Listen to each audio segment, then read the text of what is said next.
ஆண்டிமடம் அருகே ஏரியில் குளிக்க சென்ற சிறுமி தண்ணீரில் மூழ்கி உயிரிழந்த சம்பவம் அப்பகுதியில் பெரும் சோகத்தை ஏற்படுத்தியுள்ளது.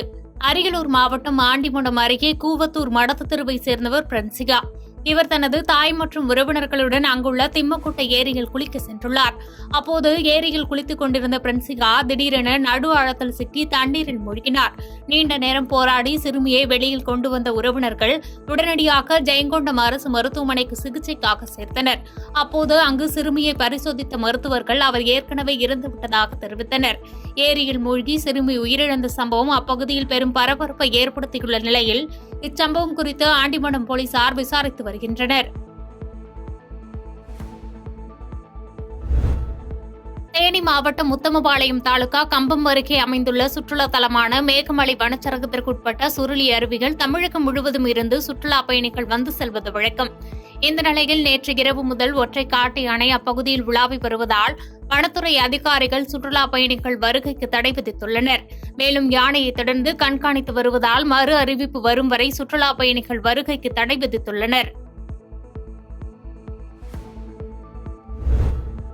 கோவை மாவட்டம் பொள்ளாச்சி அரசு மாவட்ட தலைமை மருத்துவமனையில் மருத்துவம் மற்றும் மக்கள் நல்வாழ்வுத்துறை சார்பில் ரூபாய் 72 லட்சம் மதிப்பீட்டில் புதிதாக கட்டப்பட்டுள்ள உள்நோயாளிகள் கட்டண பிரிவு புதிய கட்டிட திறப்பு விழா நடைபெற்றது.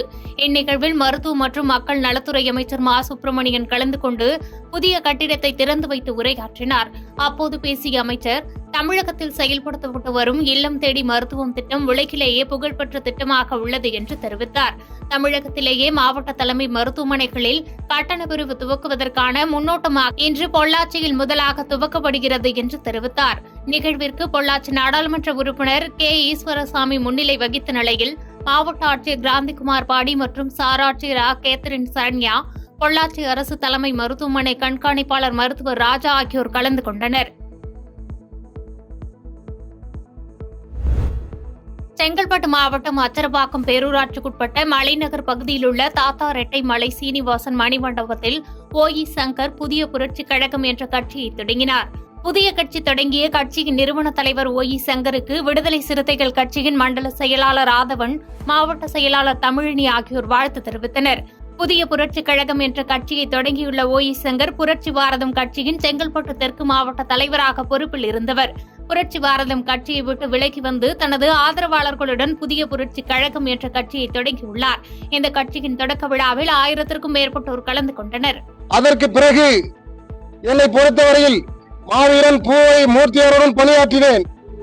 கிட்டத்தட்ட எனக்கு தெரிந்து அம்பேத்கர் மக்கள் விடுதலை முன்னணி கொடியை மட்டும்தான் பிடித்திருக்கின்றேன். எனக்கு எந்த கட்சியிலும் உறுப்பினர் கார்டு கிடையாது, எந்த கட்சி கொடியும் பிடித்தது கிடையாது. அப்படி பூவை மூர்த்தியுடைய கொள்கையில தடமாறாத வாழ்ந்து வந்த நான், புரட்சியாளர் அம்பேத்கருடைய கொள்கையில தடமாறாத வளர்ந்து வந்த நான் புரட்சி பாரதம் கட்சியில் இருந்து எதற்காக விலக என்று சொன்னால், நான் தமிழ்நாடு முழுக்க கட்சியை நடத்த வேண்டும் என்று ஆசைப்பட்டேன். எனக்கு மாநிலவிய பொறுப்பு கொடுப்பார்கள் என்று ஆசைப்பட்டேன்.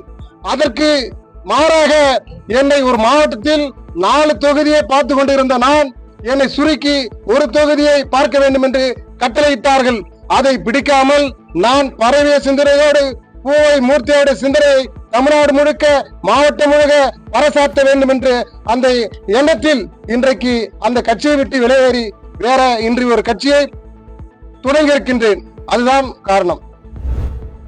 வேளச்சேரியில் 2 அடுக்கு உயர மேம்பாலத்திலிருந்து குதித்து பெண் தற்கொலை செய்து கொண்ட சம்பவம் பரபரப்பை ஏற்படுத்தியுள்ளது. சென்னை செம்பக்கம் பகுதிகளில் வசித்து வருபவர் சுதா. இவர் தனியார் கம்பெனி ஒன்றில் தகவல் தொழில்நுட்ப பொறியாளராக பணியாற்றி வருகிறார். சக ஊழியராக பணியாற்றும் நன்மங்கலத்தை சேர்ந்த கார்த்திக் என்பவரை கடந்த 4 ஆண்டுகளுக்கு முன்னர் திருமணம் செய்து கொண்டார். இந்த தம்பதிகளுக்கு 3 வயதில் ஒரு குழந்தை உள்ளது. இவர்களுக்கு இடையே ஏற்பட்ட கருத்து வேறுபாடு காரணமாக கடந்த 3 ஆண்டுகளாக பிரிந்து வாழ்ந்து வந்துள்ளனர். இந்நிலையில் கடந்த ஆண்டு அக்டோபர் மாதம் அவரது கணவர் கார்த்தி விவாகரத்து கேட்டு நீதிமன்றத்தில் வழக்கு தாக்கல் செய்துள்ளார். இதில் சுதாக்கு விருப்பம் இல்லை என கூறப்படுகிறது. இந்த நிலையில் நேற்று மாலை 5 மணி அளவில் வேளச்சேரி விஜயநகர் 2 அடுக்கு புதிய மேம்பாலத்தில் தனது இருசக்கர வாகனத்தில் சென்று கொண்டிருந்தார்.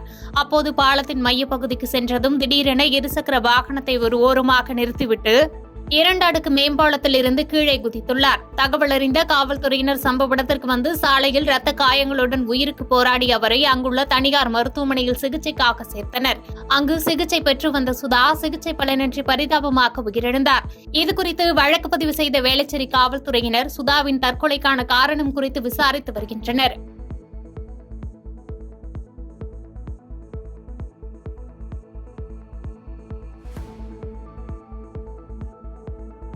பாதகம் செய்பவரை கண்டால் நாம் பயங்கொள்ளலாகாது பாப்பா. மோதி மிதித்து விடு பாப்பா, அவர் முகத்தில் உமிழ்ந்து விடு பாப்பா. அண்மை செய்திகளை உடனுக்குடன் தெரிந்து கொள்ள இணைந்திருங்கள் இயம்நாடு தொலைக்காட்சியுடன்.